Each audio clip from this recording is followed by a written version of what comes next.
Yes, man. Good morning, mga kadomeng.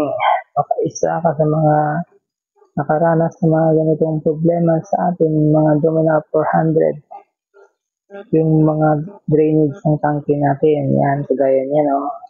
Yung daanan ng tubig. Kasi minsan, baka na-experience nyo na bumara yan. Ito lang pong solusyon dyan. Kahit anong sungkit natin, kung ganito naman yung problema, nakatupi yung hose sa baba. Ayan, o, tingnan niyo yan. Kasi kahit anong sungkit ko dyan, hindi talaga tumatagas yung tubig. Ilang beses na sa ilalim, sa taas, meron pa rin. Kaya naisipan kong baklasin at i-check yung hose sa ilalim. Yun pala, nakatupi. Sigurado maraming nakaka-experience nito. Yung mga ganitong problema. Kaya let's go. Tingnan natin. Ayan na. Oh. Ulitin natin, hindi masyado makita. Kasi nag-iisa lang ako.